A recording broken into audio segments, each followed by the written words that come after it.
ഇടയൻ രാജാവായി എഴുന്നേൽക്കും. യാക്കോബ് ഇസ്രായേലായി മാറും. ഇടയൻ രാജാവായി എഴുന്നേൽക്കും. Hallelujah, hallelujah Jesus, hallelujah.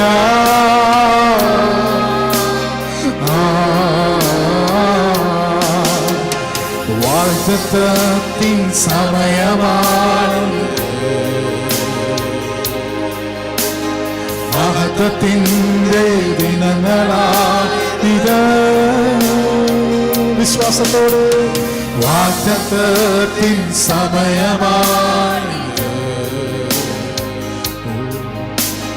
മഹത്വത്തിൻ്റെ ദിനങ്ങളാണിത്.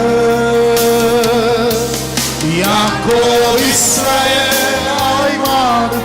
ഇടയൻ രാജാവായി എഴുന്നേൽക്കും. യാക്കോബ് ഇസ്രായേലായി മാറും. ഇടയൻ രാജാവായി എഴുന്നേൽക്കും. ഹല്ലേലൂയ,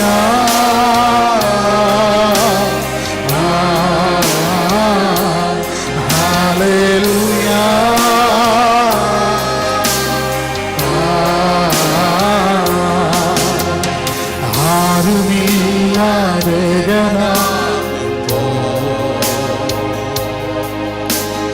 മരണനിഴലിൽ ഭീതിയേറുമ്പോ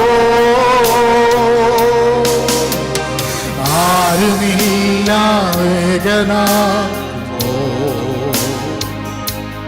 ഓ മരണനിഴലിൽ ഭീതിയേറുമ്പോ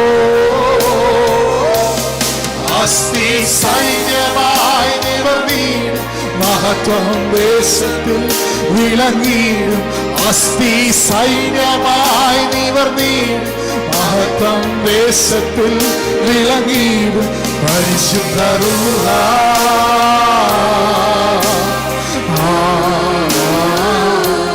പരിശുദ്ധ റൂഹ,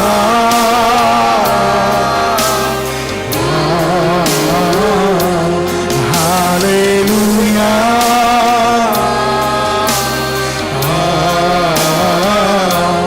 ഹല്ലേലൂയ.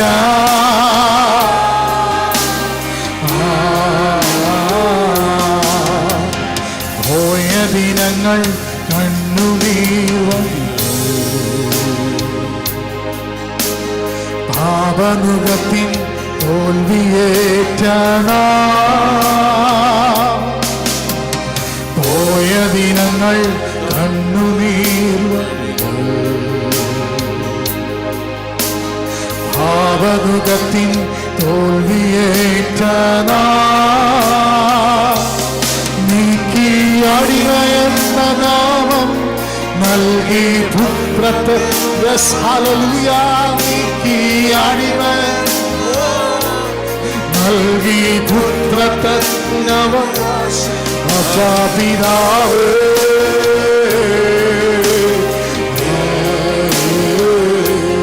അപ്പാ പിതാവേ. One more time. അപ്പാ പിതാവേ,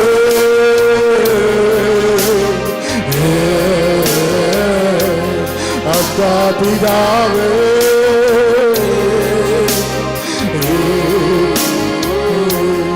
പരിശുദ്ധ റൂഹ,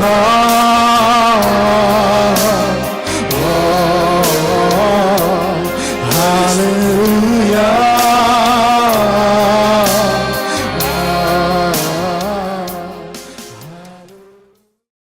കർത്താവിൻ്റെ അതിപരിശുദ്ധമായ നാമം വാഴ്ത്തപ്പെടുമാറാകട്ടെ. ഇവിടെ ആയിരിക്കുന്ന എല്ലാ പ്രിയപ്പെട്ടവർക്കും ദൈവപ്രധാനായ യേശുക്രിസ്തുവിൻ്റെ നാമത്തിലുള്ള സ്നേഹ വന്ദനത്തെ ഞാൻ ഓർപ്പിക്കട്ടെ. വേഗത്തിൽ കർത്താവ് എനിക്ക് നൽകിയ ഒരു വചനത്തെ നിങ്ങളുടെ മുമ്പിൽ പ്രസൻറ്റ് ചെയ്യുവാൻ ഞാൻ താല്പര്യപ്പെടുന്നു. ഇന്ന് ദൈവദാസൻ നമ്മുടെ മുമ്പാകെ പറഞ്ഞ ഒരു വാക്യമുണ്ട്, അവങ്കൽ നിന്ന് ശക്തി പുറപ്പെടും. കർത്താവിൻ്റെ ശക്തി അത് അളവറ്റതാണ്. അതിന് പരിധിയിടാൻ ഒരു മനുഷ്യർക്കും കഴിയത്തില്ല. ഒന്നിനും കഴിയത്തില്ല. അത് ഡുനാമിസ, മെഗാ ഡുനാമിസ. അത് പാറയെ തകർക്കുന്ന ചുറ്റിക പോലെ ശക്തിയുള്ളതാ. അത് സകലത്തെ ഇല്ലാത്തതിനെ ഉള്ളതുപോലെ വിളിച്ചു വരുത്തുവാൻ അവൻ്റെ വാക്കിനാൽ കഴിവുള്ള ശക്തിയുള്ള വചനമാണ്. യെശയ്യാപ്രവചനം 40-ാം അധ്യായം അതിൻ്റെ 31-ാം വാക്യം. എങ്കിലും യഹോവയെ കാത്തിരിക്കുന്നവർ ശക്തിയെ പുതുക്കും. അവർ കഴുകന്മാരെ പോലെ ചിറകടിച്ച് കയറും. അവർ തളർന്നു പോകാതെ ഓടുകയും ക്ഷീണിച്ചു പോകാതെ നടക്കുകയും ചെയ്യും. ഇത് നമ്മളെ പറ്റിയുള്ള വാഗ്ദത്തമാണ്, കർത്താവിൻ്റെ വാഗ്ദത്തമാണ്. എന്താ കർത്താവിൻ്റെ വാഗ്ദത്തം? യഹോവയെ കാത്തിരിക്കുന്നവർ ശക്തിയെ പുതുക്കും. യഹോവയെ കാത്തിരിക്കുന്നവർ ശക്തിയെ പുതുക്കും എന്ന് വെച്ച് കഴിഞ്ഞാൽ നമ്മൾ ശക്തിയെ പുതുക്കും. യഹോവയെ കാത്തിരിക്കുകയാണെന്ന് സ്വയം ബോധ്യമുള്ളവർ പറഞ്ഞേ, അവരവരുടെ പേര് പറഞ്ഞിട്ട് പറഞ്ഞേ, ഞാൻ ശക്തിയെ പുതുക്കും. ജെൻസൺ ശക്തിയെ പുതുക്കും, ശക്തിയെ പുതുക്കും, ശക്തിയെ പുതുക്കും. ഇത് വചനത്തിൻ്റെ ഉറപ്പാ. ബലഹീനന് ബലം പകരുന്നവനാണ് നമ്മുടെ ദൈവം. ബലഹീനനെ, ക്ഷീണമുള്ളവനെ ക്ഷീണം മാറ്റി അവൻ്റെ ശരീരത്തിൽ, അവൻ്റെ ആത്മാവിൽ അളവ് കൂടാതെ ബലം പകരുന്നവനാണ് നമ്മുടെ ദൈവം. അതുകൊണ്ടാണ് വചനം പറയുന്നത്, യഹോവയെ കാത്തിരിക്കുന്നവർ ശക്തിയെ പുതുക്കും. ഈ ലോകത്തിൽ പലരും പലതിനും വേണ്ടി കാത്തിരിക്കുന്നവരാ. 30-ാം തീയതി ആകാൻ വേണ്ടി സാലറി വരുന്നത് 30-ാം തീയതി ആകുന്നെങ്കിൽ ഒരു 15 കഴിയുമ്പോൾ മുതൽ നമ്മൾ കാത്തിരിക്കും. സാലറി വരുന്നത് നമ്മൾ കാത്തിരിക്കും. എന്തിനാ? സാലറി വന്നു കഴിഞ്ഞാൽ നമുക്ക് നമ്മുടെ സാധനങ്ങൾ വാങ്ങിക്കാനുള്ള കപ്പാസിറ്റി ഉണ്ട്, നമ്മുടെ ആവശ്യങ്ങളെ നമുക്ക് ചെയ്യാനുള്ള കപ്പാസിറ്റി ഉണ്ട്. അങ്ങനെയെങ്കിൽ ഇവിടെ വചനം പറയുന്നത്, കാത്തിരിക്കുന്നവർ ശക്തിയെ പുതുക്കും. കാത്തിരിക്കുക എന്ന് വെച്ച് കഴിഞ്ഞാൽ വാഞ്ചയോടെ കാത്തിരിക്കണം. അതിനുവേണ്ടി ഒരു ആഗ്രഹം വേണം. അതിനുവേണ്ടി ഒരു ആഗ്രഹത്തോടെ കാത്തിരുന്ന് കഴിഞ്ഞാൽ ശക്തിയെ നമ്മൾ തീർച്ചയായിട്ടും പുതുക്കും. ശക്തിയെ പുതുക്കും. ശക്തിയെ പുതുക്കുന്ന നാളുകളാണ് ഈ ദിവസങ്ങൾ. ശക്തിയെ പുതുക്കുന്ന ദിവസങ്ങളാണ്. വചനത്തിൻ്റെ ഉറപ്പാണ്, യഹോവയെ കാത്തിരിക്കുന്നവർ ശക്തിയെ പുതുക്കും. അവർ കഴുകനെ പോലെ ചിറകടിച്ച് കയറും. അവർ തളർന്നു പോകാതെ ഓടുകയും ക്ഷീണിച്ചു പോകാതെ നടക്കുകയും ചെയ്യും. ശക്തിയെ പുതുക്കുന്നതിനുള്ള തെളിവെന്തുവാ? ശക്തി ലഭിച്ചാലുള്ള തെളിവെന്താ? ശക്തി ലഭിച്ചാലുള്ള തെളിവെന്ന് പറഞ്ഞു കഴിഞ്ഞാൽ, പഴയ നിയമത്തിനകത്ത് ഒരുപാട് ഭക്തന്മാരെ നമുക്ക് കാണാം. പഴയ നിയമത്തിനകത്ത് വീരന്മാരെ നമുക്ക് കാണാം. ഇവർ ശക്തിയെ പുതുക്കി കഴിഞ്ഞപ്പോൾ, യഹോവയിൽ നിന്നുള്ള ശക്തിയെ ലഭിച്ചു കഴിഞ്ഞപ്പോൾ അവരുടെ സ്ഥിതി മാറി. അവരുടെ സമൂഹത്തിലുള്ള അവരുടെ പ്രസൻറ്റേഷൻ മാറി. അവരുടെ സ്വഭാവം മാറി. അവർ സംസാരിക്കുന്ന രീതി മാറി. അധികാരത്തോടുകൂടെ കൽപ്പിക്കാൻ അവർ തുടങ്ങി. കയറുകൊണ്ട് കെട്ടിയിട്ടവനെ അവൻ ചങ്ങലയെ കയറ് കത്തിച്ച് അതിനെ പൊട്ടിച്ച് കളയുന്നത് പോലെ കളയാൻ തുടങ്ങി, കൊടഞ്ഞു കളയാൻ തുടങ്ങി. ശക്തി ലഭിച്ചവന്റെ പ്രത്യേകത എന്താ? കുതിരകളെ കെട്ടിയിട്ട് ട്രെയിൻ ചെയ്ത് രാജാവ് ഓടിക്കുന്ന രഥത്തിൻ്റെ മുമ്പേ അവൻ ഓടാനുള്ള ശക്തി ലഭിച്ചവന്റെ പ്രത്യേകത എന്താ? എല്ലാ ആയുധധാരിയായിട്ട് നിൽക്കുന്ന ഗോലിയാത്തിനെ ഒറ്റ കല്ലുകൊണ്ട് നേരെ ചെന്ന് നേരിടുവാൻ അവൻ്റെ ഹൃദയത്തിനകത്ത് ഒരു ശക്തി ലഭിച്ച്, അവൻ്റെ ശരീരത്തിനകത്ത് ദൈവം ഒരു ബലം പകർന്ന് ശക്തി ലഭിച്ചവൻ്റെ പ്രത്യേകത എന്താ? അവൻ ഒരു കാളയുടെ എല്ല് മതി, അതുകൊണ്ട് അവൻ കുന്ന് 1 കുന്ന് 2 എന്ന് പറഞ്ഞ് ശത്രുവിനെ പരാജയപ്പെടുത്തുവാൻ തുടങ്ങി. ശക്തി ലഭിച്ചവൻ്റെ പ്രത്യേകത എന്താ? രാജാവിൻ്റെ കൊട്ടാരത്തിനകത്ത് ചെന്ന് സകല മന്ത്രവാദികളെയും വെല്ലുവിളിച്ച് അവരുടെ മുമ്പിൽ ദൈവത്തിൻ്റെ മഹത്വം തെളിയിക്കുവാൻ ഇടയായി തീർന്ന്. ശക്തി ലഭിച്ചവൻ്റെ പ്രത്യേകത എന്താ? അവൻ രാജാവിൻ്റെ സന്നിധിയിൽ കയറി ചെന്ന് രാജാവിനെ വെല്ലുവിളിക്കുവാൻ തുടങ്ങി.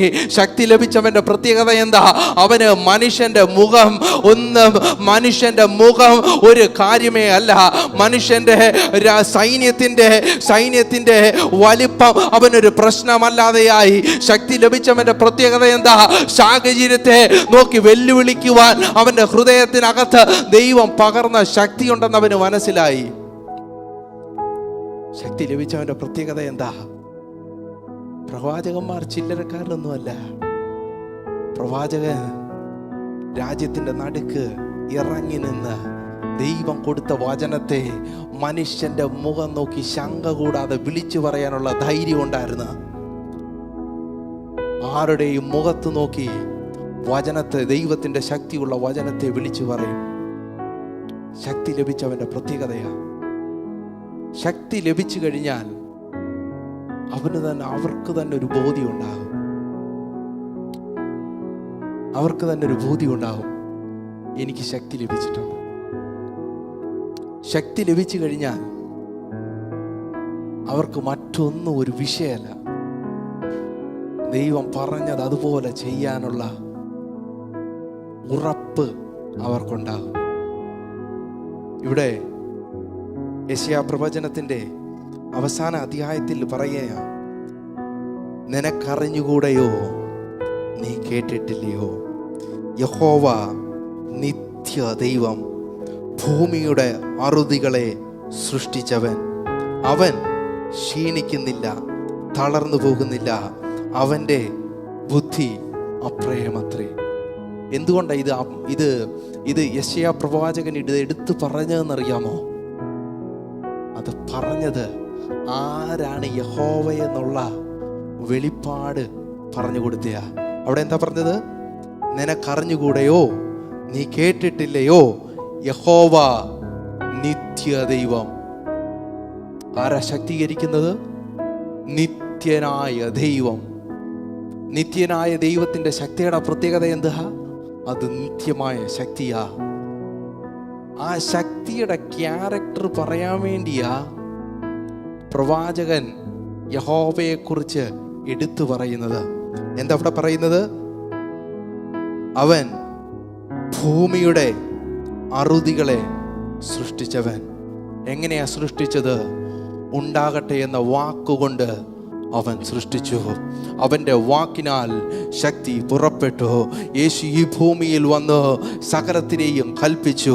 കാറ്റിനോട് അടങ്ങ എന്ന് പറഞ്ഞു, കടലിനോട് ശാന്തമാക എന്ന് പറഞ്ഞു, അത് അനുസരിച്ചു. അവൻ്റെ വാക്കിനാൽ ശക്തി പുറപ്പെട്ടു. അവൻ്റെ വാക്ക് കേട്ട മനുഷ്യർ ആശ്ചര്യപ്പെട്ട് അവർ ചോദിച്ചു, ഇവന് ഈ അധികാരം എവിടെ നിന്ന് കിട്ടി? അങ്ങനെയെങ്കിൽ ശക്തി ലഭിച്ചു കഴിഞ്ഞാൽ നാം കൽപ്പിക്കാൻ തുടങ്ങും. യഹോവയെ എന്താണ് ചെയ്തത്? ശക്തിയുടെ പ്രത്യേകത ഇവിടെ പറഞ്ഞുകൊണ്ട് പറയുക, അവൻ അറുതികളെ സൃഷ്ടിച്ചവൻ, അവൻ ക്ഷീണിക്കുന്നില്ല. അടുത്ത പ്രത്യേകത എന്താ? ശക്തി ലഭിച്ചു കഴിഞ്ഞാൽ ക്ഷീണിക്കത്തില്ല. നമ്മുടെ ഈ മുമ്പിലുള്ള ഏത് പ്രതിസന്ധി ആയിരുന്നാലും നാം ക്ഷീണിക്കാതെ അതിൻ്റെ മീതെ ചവിട്ടി നിന്ന് അതിനോട് ഫൈറ്റ് ചെയ്യുവാൻ ദൈവം ഒരു ശക്തി തരും. നമ്മുടെ കർത്താവ് ക്ഷീണിക്കത്തില്ല. അവൻ ഇസ്രായേലിന്റെ പരിപാലൻ, ഉറങ്ങുകയുമില്ല, മയങ്ങുകയുമില്ല. അവൻ ക്ഷീണിക്കാത്ത ദൈവമാണ്. അടുത്ത പ്രത്യേകത എന്താ? തളർന്നു പോകുന്നതുമില്ല. അവൻ്റെ ബുദ്ധി അപ്രമേയമത്രേ. എന്താ അവൻ്റെ ബുദ്ധി അപ്രമേയം എന്ന് പറയാൻ കാര്യമെന്നറിയാമോ? മനുഷ്യന്റെ ബുദ്ധിക്ക് അപ്പുറമായിട്ട് ഏത് ബുദ്ധിമാനായ മനുഷ്യനെയും ജ്ഞാനം കൊണ്ട് നിറപ്പാൻ കഴിവുള്ള ദൈവമാ. അവൻ്റെ ബുദ്ധി അപ്രമേയമത്രേ. അവൻ്റെ ബുദ്ധി അപ്രമേയമത്രേ. ഇത് പറഞ്ഞതിൻ്റെ കാര്യം എന്താണെന്നറിയാമോ? യഹോവയെ കാത്തിരിക്കുന്നവർ ഇതെല്ലാം പ്രാപിക്കും. അവർ ശക്തി പുതുക്കുമ്പോൾ, അവർ ശക്തിയെ പ്രാപിക്കുമ്പോൾ ഇതിനെല്ലാം അവർക്ക് അവകാശമായി കിട്ടും. എന്താ അവർക്ക് അവകാശമായി കിട്ടുന്നത്? നിത്യ ദൈവമായുള്ള ദൈവത്തെ അവകാശമായി കിട്ടും. അതിന് കൂടാതെ അവൻ സൃഷ്ടിച്ച, അവൻ കൽപ്പിച്ച് സൃഷ്ടിച്ചവൻ്റെ അതേ ശക്തി നമ്മുടെ മേൽ പകരം. നാം കൽപ്പിക്കുമ്പോൾ ഇല്ലാത്തത് ഉളവായി വരുന്ന ദൈവത്തിൻ്റെ ശക്തിയെ നമുക്ക് നൽകി തരും. എല്ലാ ട്രഡീഷനെയും മാറ്റി വെച്ചിട്ട് പുതിയ ശക്തിയെ ദൈവം പകരും. അടുത്തത് അതിൻ്റെ ചേർന്ന് പറയുന്നത് അവർ തളർന്നു പോകയില്ല. തളർന്നു പോകാത്ത ബലം നമ്മുടെ ഉള്ളിൽ കർത്താവ് പകർന്നു തരും. അത് കഴിഞ്ഞിട്ട് പറയാ, അവൻ്റെ ബുദ്ധി അപ്രമേയമത്രേ. നമ്മുടെ എതിരാളികൾ എത്ര ബുദ്ധി ഉള്ളവരാണെന്ന് പറഞ്ഞാലും അവരെ കവിയുന്ന ദൈവത്തിൻ്റെ ബുദ്ധി നമ്മുടെ ഹൃദയങ്ങളിൽ ദൈവം നൽകി തരും. അതിൻ്റെ താഴോട്ട് പറയുന്നത്, അവർ ക്ഷീണിച്ചിരിക്കുന്നവന് ശക്തി നൽകുന്നു, ബലമില്ലാത്തവന് ബലം വർദ്ധിപ്പിക്കുന്നു. ബാല്യക്കാർ ക്ഷീണിച്ച് തളർന്നു പോരും, യൗവനക്കാരും ഇടറി വീഴും. എങ്കിലും യഹോവയെ കാത്തിരിക്കുന്നവർ, എങ്കിലും യഹോവയെ കാത്തിരിക്കുന്നവർ. അർത്ഥാൽ അതിൻ്റെ മുമ്പിൽ എങ്കിലും എന്ന് ചേർത്തതിൻ്റെ കാര്യം, അതിൻ്റെ മുമ്പിൽ നമ്മൾക്ക് നേരെ വരുന്ന ഏത് സാഹചര്യമായിരുന്നാലും, ഏത് പ്രതികൂലമായിരുന്നാലും, സാധാരണ ഒരു ലോകക്കാരൻ വീണു പോയേക്കാം, സാധാരണ ഒരു ലോകക്കാരൻ തളർന്നു പോയേക്കാം, സാധാരണ ഒരു ലോകക്കാരൻ പരാജയപ്പെട്ടേക്കാം. അഖില മഹാന്മാരെല്ലാം ഒരുപോലെ തകർന്നു പോയാലും തകർന്നു പോകാതെ, ക്ഷീണിച്ചു പോകാതെ, ബലം പകർന്ന് നടത്തുന്ന ഒരു ദൈവം. അതുകൊണ്ടാ പറഞ്ഞത്, യഹോവയെ കാത്തിരിക്കുന്നവർ ശക്തിയെ പുതുക്കും. അവർ കഴുകനെ പോലെ ചിറകടിച്ച് കയറും. അതിനെ ഒന്ന് ശ്രദ്ധിച്ചേ. മറ്റെല്ലാ പക്ഷികളെ മാറ്റി നിർത്തിയിട്ട് യഹോവയിൽ നിന്ന് ശക്തി പ്രാപിച്ച ആ ഒരുവനെ കമ്പയർ ചെയ്യുന്നത് കഴുകനെ പോലെ. കഴുകൻ്റെ പ്രത്യേകത, എല്ലാ പക്ഷികളും പറക്കാതിരിക്കുമ്പോഴും കഴുകൻ പറക്കും. എല്ലാ പക്ഷികളും കൂട്ടി കയറുമ്പോഴും കഴുകൻ അതിന് മേതെ പറക്കും. ഈ പണ്ട് നാട്ടിലൊക്കെ ഒരു ചൊല്ലുണ്ട്, പണത്തിന് മീതെ പരുന്തും പറക്കത്തില്ല. എന്നാൽ പണം എത്ര ഉണ്ടെന്ന് പറഞ്ഞാലും യഹോവയിൽ നിന്ന് ശക്തി പ്രാപിച്ചവൻ അതിന് മീതെ പകർക്കും, അതിന് മീതെ പറക്കും. നമുക്ക് പരിധിയിടുന്നത് നമ്മുടെ കയ്യിലുള്ള ഫിനാൻസ് അല്ല. നമുക്ക് പരിധിയിടുന്നത് നമ്മുടെ ശരീരത്തിലുള്ള ബലമല്ല. നമുക്ക് പരിധിയിടുന്നത് നമ്മുടെ ബുദ്ധിക്ക് ചിന്തിക്കാൻ കഴിയുന്ന നമ്മുടെ ബുദ്ധി വൈഭവമല്ല. നമുക്ക് പരിധിയിടുന്നത് നമുക്ക് ലിമിറ്റേഷൻ ഇടുന്നത് നമ്മളിൽ പകർന്നിരിക്കുന്ന ശക്തിയാ. നമ്മളിൽ പകർന്നിരിക്കുന്ന ശക്തിക്ക് എത്ര പരിധിയുണ്ടോ ആ പരിധി വരെ നമുക്ക് പോകാമെന്ന് അതിനർത്ഥം. നമ്മുടെ കർത്താവ് നമുക്ക് തന്നിരിക്കുന്ന ശക്തി എത്രയുണ്ടോ ആ ശക്തിക്ക് അനുസരിച്ച് നമുക്ക് പറന്ന് കയറാമെന്ന് അതിനർത്ഥം. നമ്മുടെ കർത്താവിന് ഏതെല്ലാം പ്രതികൂലങ്ങൾ തടയാൻ പറ്റിയിട്ടുണ്ടോ അതിന് മാത്രമേ നമ്മളെ തടയാൻ പറ്റത്തോളെന്നാണ് അതിൻ്റെ അർത്ഥം. എൻ്റെ ദൈവത്തെ തടഞ്ഞിരിക്കുന്ന, എൻ്റെ ദൈവത്തിന് പരിധിയിലിരിക്കുന്ന ഇന്ന് ഈ ഉലകത്തില് ഒന്നുമില്ലെങ്കിൽ നമുക്ക് വിളിച്ചു പറയാം, ആ കർത്താവാണ് എന്നെ ശക്തീകരിക്കുന്നത്. അതുകൊണ്ട് ഇന്ന് ഈ ലോകത്തിലുള്ള ഒന്നിനും എന്നെ പരിധിയിടാൻ കഴിയത്തില്ല. എന്താണ് കാരണം അവൻ സകല ആയുധങ്ങളെയും സകല രാജ്യങ്ങളെയും സകല സാമ്രാട്ടുകളെയും എല്ലാ ആയുധങ്ങളെയും എല്ലാ അധികാര വർഗങ്ങളെയും ക്രൂശിൽ ആയുധവർഗം വെപ്പിച്ച് ഈ മനുഷ്യനെ ഏറ്റവും പരാജയപ്പെടുത്തുന്ന ഒന്നുണ്ടെങ്കിൽ അത് മരണമാണെങ്കിൽ ആ മരണത്തിനപ്പുറം അതിനെയും പരാജയപ്പെടുത്തി കാൽവറിയിലെ കല്ലറയിലെ എല്ലാ മരണത്തിന്റെ പരാജയത്തെയും പരാജയപ്പെടുത്തിക്കൊണ്ട് ഒരുവൻ പുറത്തു വന്നിട്ടുണ്ടെങ്കിൽ അത് നമ്മൾ ആരാധിക്കുന്ന നമ്മുടെ കർത്താവാണ്. അവന്റെ ബലമാണ്, അവന്റെ ഉറപ്പാണ്, അവന്റെ പ്രോമിസാണ്. നാം ശക്തീകരിക്കപ്പെടും. അങ്ങനെയെങ്കിൽ അവന്റെ ശക്തിയാൽ നമ്മളെ നിറച്ചവന്, അവന്റെ ശക്തിയാൽ നമ്മളെ നിറച്ചവനെ പരാജയപ്പെടുത്തുവാൻ, പരുതിയിടുവാൻ ഇന്നീ ഭൂമിയിൽ യാതൊന്നുമില്ല. മരണത്തിന് നമ്മളെ പരിമിതപ്പെടുത്താൻ കഴിയത്തില്ലെന്നേ പറഞ്ഞേ. ഈ ലോകത്തിലുള്ള ഒന്നിനും എന്നെ പരിധിയിടാൻ കഴിയത്തില്ല. ഈ ലോകത്തിലുള്ള ഒന്നിനും എന്നെ പരിധിയിടാൻ കഴിയത്തില്ല. യഹോവയെ കാത്തിരിക്കുന്നവർ ശക്തിയെ പുതുക്കും. അത് പഴയ നിയമത്തിനകത്ത് ദൈവജനത്തിന് കൊടുത്ത പ്രോമിസെങ്കിൽ പുതിയ നിയമത്തിനകത്ത് കർത്താവ് യേശു കൊടുത്ത ഒരു പ്രോമിസ് ഉണ്ട്. നിങ്ങൾ കാത്തിരിക്കണം, നിങ്ങൾ കാത്തിരിക്കണം, നിങ്ങൾ ചിതറിപ്പോകാതെ നിങ്ങൾ കാത്തിരിക്കണം. നിങ്ങൾ ശക്തിയെ പ്രാപിക്കും, നിങ്ങൾ ശക്തിയെ പ്രാപിക്കും. നിങ്ങൾ ഈ ലോകം മുഴുവൻ എന്റെ സാക്ഷികളാകും.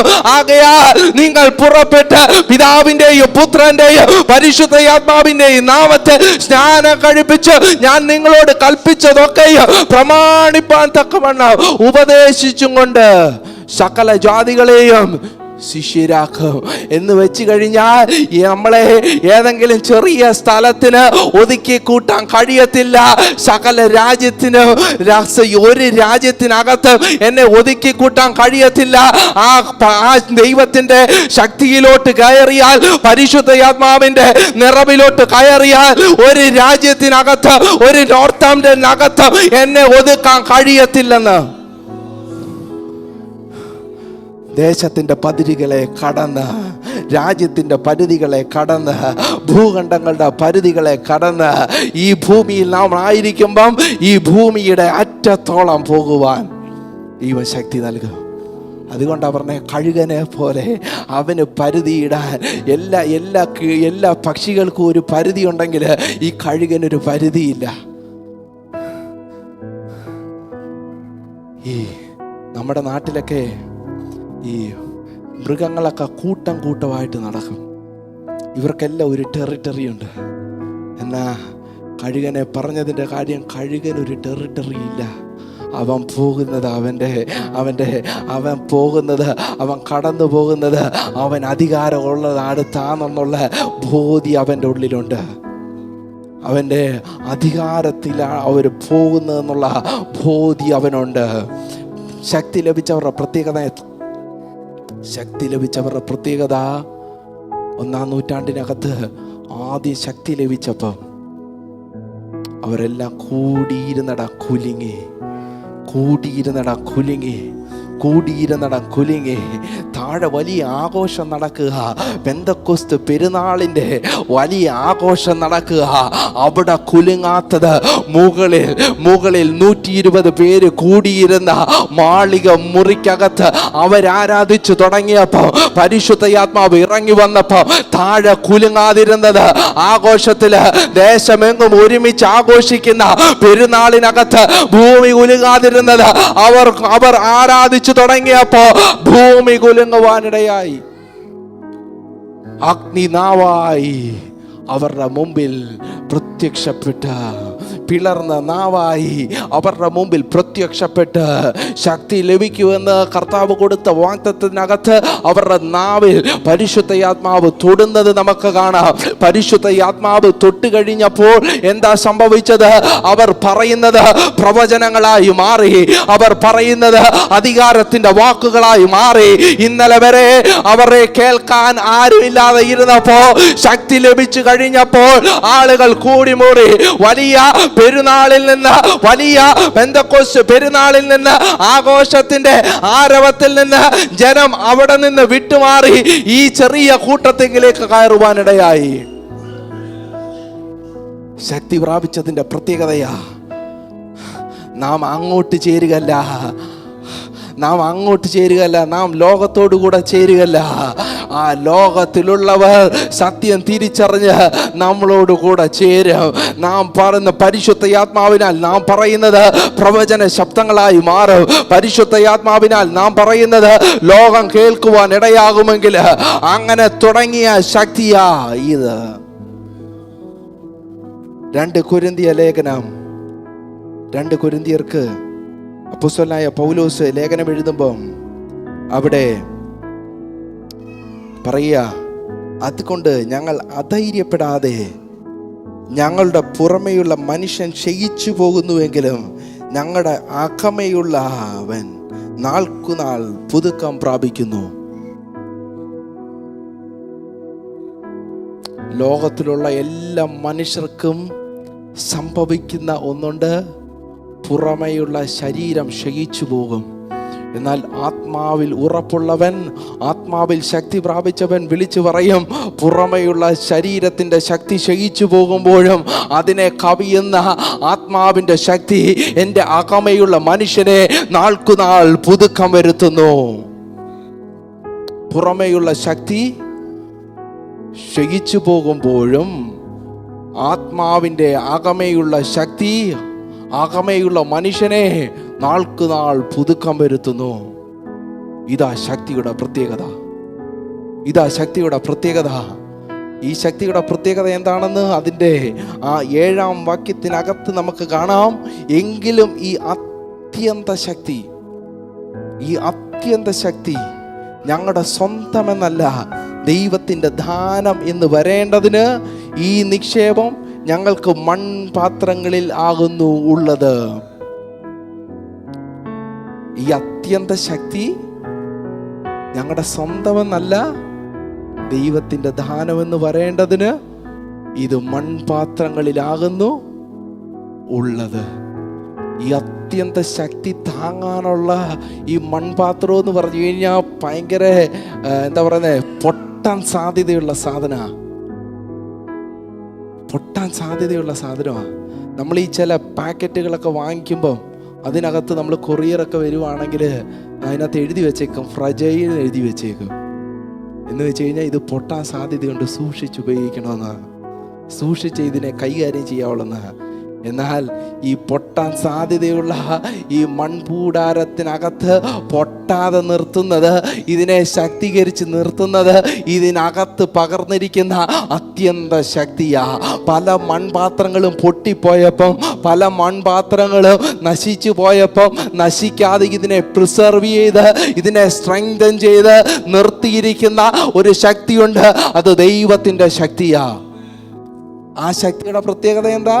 അതിൻ്റെ താഴെയുള്ള വാക്യം, ഞങ്ങൾ സകലവിധ കഷ്ടം സഹിക്കുന്നവരെങ്കിലും ഇടുങ്ങിയിരിക്കുന്നില്ല.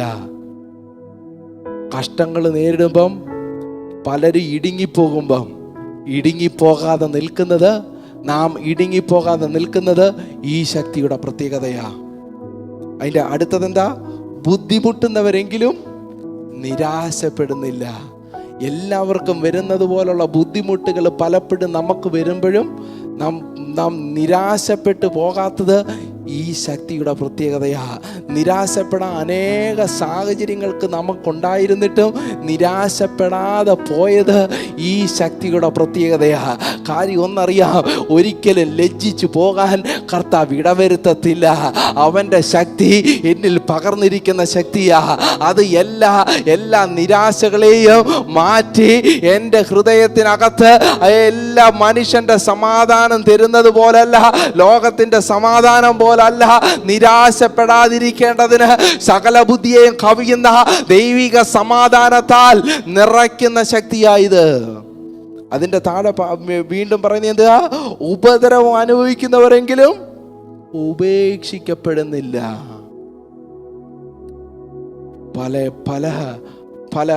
പല ഭടന്മാരും ഒക്കെ ഉപദ്രവം സഹിക്കുമ്പോഴും അവരെ ഒന്ന് രാജ്യം പലപ്പോഴും മാനിക്കാതെ പോകുമ്പോഴും അവന് വേണ്ടി നിൽക്കുന്ന, നമ്മുടെ കർത്താവിന് വേണ്ടി നിൽക്കുന്നവൻ്റെ പ്രത്യേകത എന്താ പറയുന്നത്? ഉപദ്രവം സഹിക്കേണ്ടി വന്നാലും അവർ ഉപേക്ഷിക്കപ്പെടുന്നില്ല. പലപ്പോഴും ഉപദ്രവങ്ങൾ നേരിട്ട് വരുമ്പോഴും നാം ഒറ്റപ്പെട്ടു പോകുന്നില്ല. അവൻ്റെ സഹിത്വം നമ്മളോട് കൂടെ ഇറങ്ങി വരും. സിംഹക്കുഴിയിലിട്ടാലും അവൻ്റെയും ദൈവത്തിൻ്റെ സാന്നിധ്യം ഇറങ്ങി വരും. എല്ലാ ബാലസിംഹങ്ങളും അവിടെ കിടക്കുമ്പോഴും യഹൂദ ഗോത്രത്തിൻ്റെ സിംഹമായുള്ളവൻ അതിനകത്ത് ഇറങ്ങി വരും. എല്ലാ എല്ലാ എല്ലാ എല്ലാ കൊണ്ടിട്ട പടയാളികള് തീ കൊണ്ട് നശിക്കപ്പെട്ടു പോയപ്പോഴും നശിക്കപ്പെട്ടു പോകാതെ 3 ബാലന്മാരുടെ നടുവില് 4-വനായി ഒരുവൻ ഇറങ്ങി നിന്നു. ഉപദ്രവത്തിന്റെ നടുവില് ഉപേക്ഷിക്കപ്പെടാതെ ദൈവത്തിന്റെ സാന്നിധ്യം അവന്റെ ശക്തിയാൽ നിറച്ച് അതിന്റെ നടുക്ക് ഇറങ്ങി വരുവാനിടയായി തീർന്നു. അടുത്തതെന്താ പറയുന്നത്?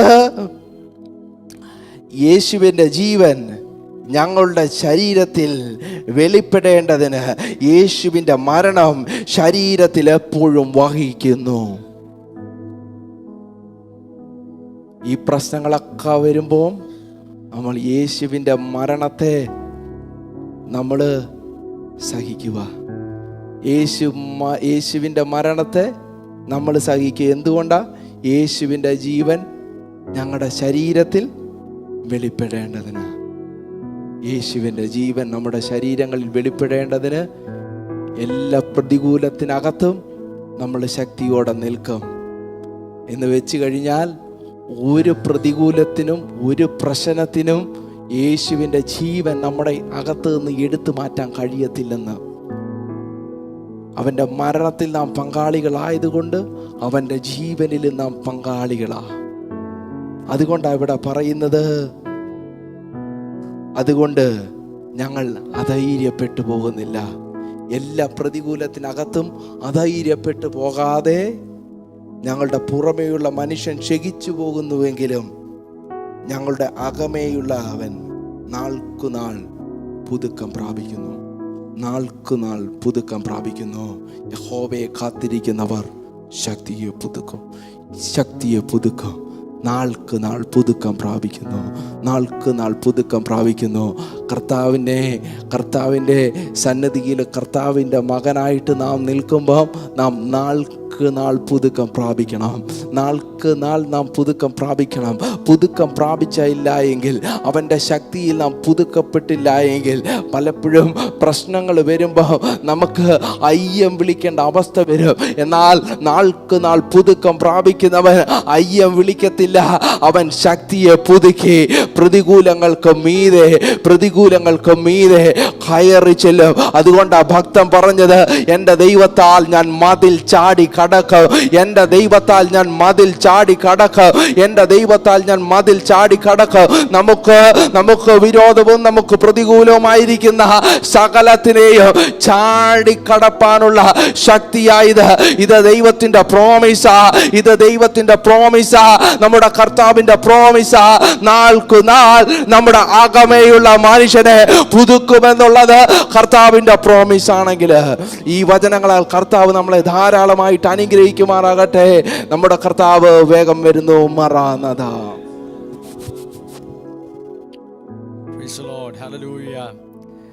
വളരെ അനുഗ്രഹിക്കപ്പെട്ട സന്ദേശം ഇന്ന് രാത്രി നാം കേട്ടുകൊണ്ടിരിക്കുകയായിരുന്നു. സ്തോത്രം.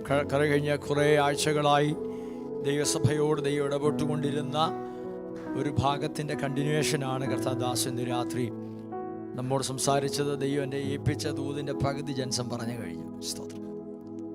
ഹല്ലേലൂയ. അവരാമൻ പറഞ്ഞേ. 2 കൊരിന്ത്യർ ലേഖനം 4-ാം അധ്യായത്തിലേക്ക് വന്നാട്ട് കർത്താദാസൻ ജൻസം പറഞ്ഞ് നിർത്തിയിടത്തു നമുക്ക് അല്പം കൂടെ സമയം അനുവദിക്കുന്നിടത്തോളം നമുക്ക് മുന്നോട്ട് പോകാതെ നമ്മെ സഹായിക്കട്ടെ. കഴിഞ്ഞ ഈ മാസം മുഴുവനും ആമേൻ, എന്തുകൊണ്ടാണെന്ന് എനിക്കറിയത്തില്ല, പരിശുദ്ധാത്മാവ് ഒരു വചനത്തെ തുടങ്ങിയതാണ്. ആമേൻ. ഇന്നും ഞാൻ കഴിഞ്ഞ ആഴ്ചയും പറഞ്ഞു, ആ ഭാഗത്ത് ഇന്ന് ഉറവ ഇങ്ങനെ സ്തോത്രം ഹല്ലേലൂയ ശക്തമായി ഒഴുകുകയാണ്. എത്ര പേർക്ക് ആ വചനങ്ങളൊരു അനുഗ്രഹമായി? കരങ്ങളെ ഉയർത്തി ഒന്ന് നന്ദി പറഞ്ഞാണ്.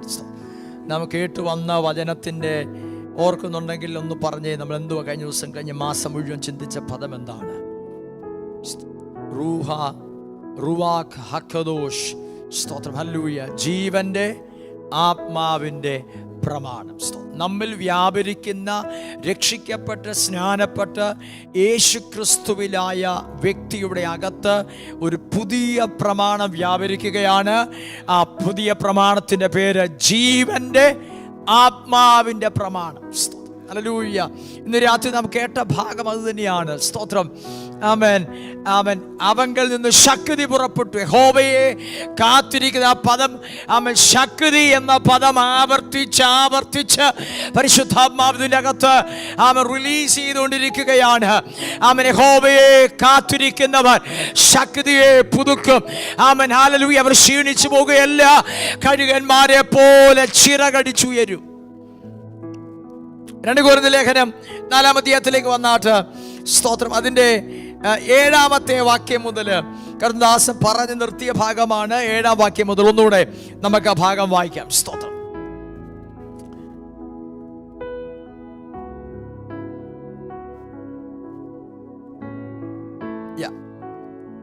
എങ്കിലും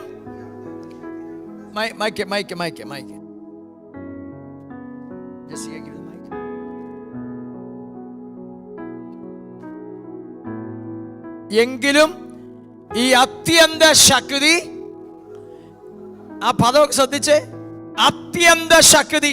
നമ്മുടെ വിഷയം എന്താണെന്ന് അറിയാമോ? നമ്മിൽ വ്യാപരിക്കുന്ന ജീവന്റെ ആത്മാവിന്റെ പ്രമാണം. ഭയങ്കര പവർഫുൾ ആട്ടോ. ഈ വെളിപ്പാട് നമ്മുടെ അകത്ത് കത്തിയാൽ ആ വ്യക്തി സാധാരണ വ്യക്തിയായി പിന്നെ തുടരത്തില്ല. ആ വെളിപ്പാട് അകത്ത് കിട്ടിയ ഒരു മനുഷ്യനാ പൗലോസ്. ആ ഭക്തന് പറഞ്ഞിരിക്കുന്ന പദങ്ങളായത്, ഈ അത്യന്ത ശക്തി ഞങ്ങളുടെ സ്വന്തമെന്നല്ല, ദൈവത്തിന്റെ ദാനമെന്ന് വരേണ്ടതിന് ഈ നിക്ഷേപം ഞങ്ങൾക്ക് മൺപാത്രങ്ങൾക്കകത്തിരിക്കുകയാണ്. അർത്ഥപദം, ഞങ്ങൾ സകല വിധത്തിലും കഷ്ടം സഹിക്കുന്നവരെങ്കിലും ഇംഗ്ലീഷിൽ ബൈബിളിൽ കൊടുത്തിരിക്കുന്നത് ഇങ്ങനെയാണ്. സ്തോത്രം. We are pressured in every way but not crushed. We are pressured. അങ്ങനെയൊക്കെയുള്ള സാഹചര്യങ്ങൾ വല്ലപ്പോഴെങ്കിലും അനുഭവിച്ചവർ ഇത് റിലേറ്റ് ചെയ്യാൻ കഴിയും. We are pressured. King James വേർഷനിൽ കൊടുത്തിരിക്കുന്നത് we are troubled in every side. ഒരു ദിശയെന്നല്ല, from every side we are troubled but not distressed. We are perplexed but not in despair. അടുത്ത വാക്യം, ഞങ്ങൾ സകല വിധത്തിലും കഷ്ടം സഹിക്കുന്നവരെങ്കിലും ഇടുങ്ങിയിരിക്കുന്നില്ല, ബുദ്ധിമുട്ടുന്നവരെങ്കിലും നിരാശപ്പെടുന്നില്ല. ഇന്ന് രാത്രി വാക്യം ഒന്നും ഇന്ന് രാത്രി മനസ്സിലായില്ലേലും ഈ വചനം നമ്മളെ വിട്ട് വചനം നമ്മുടെ ഹൃദയത്തിനകത്ത് പതിയണം. അതിനെ തുറന്ന് ഈ വാക്യം ഒന്ന് വായിച്ചേ. സ്തോത്രം. ഞങ്ങൾ സകല വിധത്തിലും കഷ്ടം അനുഭവിക്കുന്നവരെങ്കിലും ഇടുങ്ങിയിരിക്കുന്നില്ല. അതിനെ തുറന്ന് പറഞ്ഞ് ഇടുങ്ങിയിരിക്കുന്നില്ല. ബുദ്ധിമുട്ടുന്നവരെങ്കിലും നിരാശപ്പെടുന്നില്ല. പൗലോസ് പറയുക, ആ അധ്യായത്തിന്റെ ആരംഭ വാക്യത്തിലേക്ക് വന്നേ. Therefore, since we have this ministry, just as we received mercy, we do not get discouraged nor lose our motivation. പൗലോസ് പറയുക, we never get discouraged. ഈ ഡിസ്കറേജ്മെന്റ് ഭയങ്കര വിഷയം കേട്ടോ. അവർ മിണ്ടിയില്ല, ഇവർ മിണ്ടിയില്ല, അവരത് ചെയ്തില്ല, ഇവർ ചെയ്തില്ല. സ്തോത്രം. ഹല്ലേലൂയ. ചില സാഹചര്യങ്ങൾക്കകത്ത്, വാക്കുകൾക്കകത്ത് നമ്മൾ ഡിസ്കറേജ്ഡ് ആയി പോകും. പക്ഷെങ്കിൽ അകത്ത് ജീവന്റെ, അതുകൊണ്ടാണ് ഞാൻ പറഞ്ഞ ഈ വെളിപ്പാട് നമ്മുടെ അകത്ത് ഇന്ന് രാത്രി കത്തണം. ജീവന്റെ ആത്മാവിന്റെ പ്രമാണം അകത്ത്. നമ്മുടെ കോൺസെൻട്രേഷൻ അവരുടെ വാക്കിലോ ഇവരുടെ വാക്കിലോ അവരെന്തു പറയുന്നു എന്നുള്ളതോ ഇവരെന്തു പറയുന്നുള്ളതോ അവർ നമ്മെ കുറിച്ച് സോഷ്യൽ മീഡിയയിൽ എന്തു പോസ്റ്റ് ചെയ്യുന്നുള്ളതോ ആകരുത്. നമ്മുടെ അകത്തു വ്യാപരിക്കുന്ന പ്രമാണം ഏതാണെന്ന്, നമ്മുടെ അകത്തു വ്യാപരിക്കുന്ന ദൈവശക്തി എന്താണെന്ന് ഉള്ള തിരിച്ചറിവിൽ വേണം നാം ജീവിക്കാൻ. എന്നാലേ നിനക്ക് അസാധാരണ മനുഷ്യനായി തുടരാൻ കഴിയത്തുള്ളൂ. അതല്ലെന്നുണ്ടെങ്കിൽ every day there are chances that you are discouraged. എല്ലാ ദിവസവും ഏതെങ്കിലും കാരണം കാണും. പക്ഷെ പൗലോസ് പറയുക, ഡിസ്കറേജ്മെന്റിന്റെ സാധ്യതകൾ എന്റെ മുമ്പിൽ ആവർത്തിച്ച് എല്ലാ ദിശകളിൽ നിന്നും വന്നിട്ടും പൗലോസ് പറയുകയാണ്, ഞാൻ നിരാശപ്പെടുന്നില്ല. ഇന്ന് രാത്രി ദൈവമക്കൾ പറയണം, I refuse to be discouraged. എന്നാ കാര്യം അറിയാമോ? എൻ്റെ അകത്ത് വേറൊരു പ്രമാണം വ്യാപരിക്കുക, എൻ്റെ അകത്ത് ദൈവശക്തി വ്യാപരിക്കുകയാണ്, എൻ്റെ അകത്ത് ജീവന്റെ ആമേൻ പ്രമാണം വ്യാപരിക്കുകയാണ്. എങ്കിലും ഈ അത്യന്ത ശക്തി എൻ്റെ ഈ മൺകൂടാരത്തിന്റെ അകത്ത് ദൈവം ദാനമായി പകർന്നു വച്ചിരിക്കുകയാണ്. ദൈവസഭയെ, ദൈവജനമേ, ഇന്ന് രാത്രി വെളിപ്പാടിൽ എഴുന്നേൽക്ക്. നീ നിരാശപ്പെടേണ്ട വരികയില്ല. സകല വിധത്തിലും കഷ്ടം അനുഭവിക്കുന്നവർ എങ്കിലും ഇടുങ്ങിയിരിക്കുന്നില്ല. വല്ലപ്പോഴും ഒരിക്കലും നാണെങ്കിൽ നമുക്ക് സമാധാനിക്കായിരുന്നു. സകല വിധത്തിലും. ഒരു കാര്യം പറയാം, നിന്റെ അകത്തെ ജീവന്റെ പ്രമാണം ഓപ്പറേറ്റ് ചെയ്യുകയാണെങ്കിൽ ഈ വാക്യം നമുക്കുണ്ട്. എനിക്കൊരു പ്രശ്നമില്ല പാസ്റ്റർ എന്ന് പറയുകയാണെങ്കിൽ നമുക്ക് ചക്ക കുത്തി നോക്കുന്ന പോലെ കുത്തി നോക്കാൻ പറ്റുമായിരുന്നെങ്കിൽ നോക്കായിരുന്നു. നിനക്കൊരു പ്രശ്നമില്ലെന്ന് പറയുകയാണ്, നിന്റെ അകത്ത് ഏത് പ്രമാണമാണെന്നുള്ളത് ഒന്നുകൂടെ ചിന്തിക്കുക, നന്നായിരിക്കും. നിന്റെ അകത്ത് ജീവന്റെ ആത്മാവിന്റെ പ്രമാണമാ വ്യാപരിക്കുന്നതെങ്കിൽ ഈ സാധനമുണ്ട്. സകല വിധത്തിലും കഷ്ടം അനുഭവിക്കുന്നെങ്കിലും ഇടുങ്ങിയിരിക്കുന്നില്ല, ബുദ്ധിമുട്ടുന്നവരെങ്കിലും നിരാശപ്പെടുന്നില്ല. അടുത്ത വാക്യം, ഉപദ്രവം അനുഭവിക്കുന്നവരെങ്കിലും ഉപേക്ഷിക്കപ്പെടുന്നില്ല. വീണുകിടക്കുന്നവരെങ്കിലും നശിച്ചു പോകുന്നില്ല. struck down but never destroyed. എന്നാ powerful പദമത്. We are struck down from every way but never destroyed. നീ ഏത് സാഹചര്യത്തിൽ കൂടെ പോയാലും it will never destroy you. അതായത് ദൈവശക്തിയുടെ പ്രത്യേകത. മോനെച്ചര സൗണ്ടോട് ഹല്ലേലൂയ. ആമേൻ. നമ്മുടെ അകത്ത് പകർന്ന ദൈവശക്തിയുടെ പ്രത്യേകത. ആമേൻ. Hallelujah. You may be struck from every side but you will never be destroyed. ഇന്ന് രാത്രി തന്റെ ഇടമുണ്ട്. അടുത്തിരിക്കുന്ന ആളിനെ തൊട്ടേച്ചു പറ, ആമേൻ, you will be never destroyed because of the power of the Holy Spirit. നമ്മൾ വ്യാപരിക്കുന്ന ജീവൻ ഇതാ. ഈ വെളിപ്പാട് അകത്ത് കിട്ടിയാൽ നീ ഏത് സാഹചര്യത്തെ മറികടക്കും. രാമേന് രാത്രി പറഞ്ഞ് ഹല്ലേലൂയ. പൗലോസ് അപ്പോസ്തലൻ 2 കൊരിന്ത്യർ ലേഖനം 3-ാം അധ്യായത്തിനകത്ത് വരുമ്പോൾ രണ്ട് പ്രമാണങ്ങളെ നമ്മൾ ചിന്തിച്ചു വന്ന രണ്ട് പ്രമാണങ്ങളെ കുറിച്ചാണ് പൗലോസ് 3-ാം അധ്യായത്തിൽ പറഞ്ഞു തുടങ്ങുന്നത്. സ്തോത്രം. ഹല്ലേലൂയ. കല്ലിൽ അക്ഷരമായി കൊത്തിയ പ്രമാണവും ഹല്ലേലൂയ ജീവന്റെ ആത്മാവിന്റെ പ്രമാണം. സ്തോത്രം. വേണേ ഒന്ന് വായിച്ചു 3-ാം അധ്യായം 3-ാം വാക്യം. സ്തോത്രം. ഹല്ലേലൂയ. 3-ാം അധ്യായം 3-ാം വാക്യത്തിലേക്ക് വരുമ്പോൾ ശുശ്രൂഷയാൽ ഉണ്ടായ ക്രിസ്തുയേശുവിൻ പത്രമായി പൗലോസ് കൊരിന്ത്യയിലെ ദൈവജനത്തോട് പറയുകയാണ്, നിങ്ങൾ ഞങ്ങളുടെ ശുശ്രൂഷയാൽ ഉണ്ടായ ക്രിസ്തുവിന്റെ പത്രമാണ്. നിങ്ങൾ ക്രിസ്തുവിന്റെ പത്രമാകാൻ കാരണം ആത്മാവിന്റെ ശുശ്രൂഷകൾ കൊണ്ടാണ്. Hallelujah. By the way, but with the spirit. അത് മഷി കൊണ്ടല്ല, ജീവനുള്ള ദൈവത്തിന്റെ ആത്മാവിനാൽ അത്രേ. അത് കല്ലിൽ അക്ഷരമായി കൊത്തിയ പ്രമാണത്താലല്ല, ജീവനുള്ള ദൈവത്തിന്റെ ആത്മാവിനാൽ അത്രേ. കൽപ്പലകയിലല്ല, ഹൃദയത്തിലെ മാംസപലകയിൽ തന്നെ എഴുതിയിരിക്കുന്നത്. ഇനി 6-ാം വാക്യം. അവൻ ഞങ്ങളെ പുതിയ നിയമത്തിന്റെ ശുശ്രൂഷകന്മാർ ആകുവാൻ പ്രാപ്തരാക്കി. പുതിയ നിയമത്തിന്റെ ശുശ്രൂഷകന്മാരാക്കുവാൻ പ്രാപ്തരാക്കി. അടുത്ത വാക്യം. അക്ഷരത്തിന്റെ ശുശ്രൂഷകന്മാരല്ല, ശുശ്രൂഷയല്ല, ആത്മാവിന്റെ ശുശ്രൂഷകന്മാരത്രേ. അക്ഷരം കൊല്ലുന്നു, അക്ഷരം കൊല്ലുന്നു, ആത്മാവോ ജീവിപ്പിക്കുന്നു. ആത്മാവോ ജീവിപ്പിക്കുന്നു. എന്നാൽ കല്ലിൽ അക്ഷരമായി കൊത്തിയിരിക്കുന്ന മരണ ശുശ്രൂഷ നീക്കം വരുന്നതായ മോശയുടെ മുഖതേജസ് നിമിത്തം ഇസ്രായേൽ മക്കൾക്ക് അവന്റെ മുഖത്ത് നോക്കുവാൻ കഴിഞ്ഞുകൂടാതെ വേണ്ട. പൗലോസ് പറയാണ്, മോശയുടെ പ്രമാണം അല്ലെങ്കിൽ കല്ലിൽ അക്ഷരമായി കൊത്തിവെച്ച ന്യായപ്രമാണം, ഹല്ലേലൂയ, അത് ഹല്ലേലൂയ ഫെയ്ഡിങ് ആയിരുന്നു. അത് ഗ്ലോറിയസ് ആയിരുന്നു, but it was A fading glory. അങ്ങനെയാണെങ്കിൽ ജീവന്റെ ആത്മാവിന്റെ ശുശ്രൂഷ എത്രയധികം തേജസ്സുള്ളതായിരിക്കും. മനസ്സിലാവുന്നുണ്ടോ? പൗലോസ് പറയാണ്, കല്ലിൽ അക്ഷരമായി കൊത്തി തന്ന പ്രമാണം, it was glorious but it was fading glory because of the sin problem. പക്ഷെ ജീവന്റെ നമ്മുടെ അകത്ത് വ്യാപരിക്കുന്ന ജീവന്റെ ആത്മാവിന്റെ പ്രമാണത്തിന് ഒരു പ്രത്യേകതയുണ്ട്. It is more glorious. അതുകൊണ്ടാണ് പൗലോസ് പറഞ്ഞത്, we are struck from every side but never destroyed. ഒന്നിനും ഞങ്ങളെ തകർക്കാൻ കഴിയത്തില്ല. ഡിസ്കറേജ്മെന്റിന്റെ എല്ലാ സാധ്യതയും എല്ലാ ദിവസവും ഞങ്ങൾ എല്ലാ വഴിക്കൂടെ കാണുക. Hallelujah, since hallelujah, this is more glorious, we are never discouraged. എന്തോ പവർഫുൾ ആ പ്രിയരേത്. അങ്ങനെയാണ് അടുത്ത പ്രാവശ്യം ഡിസ്കറേജ്മെന്റിന്റെ സാധ്യത മുന്നിൽ വരുമ്പോൾ നീ നിരാശപ്പെടരുത്.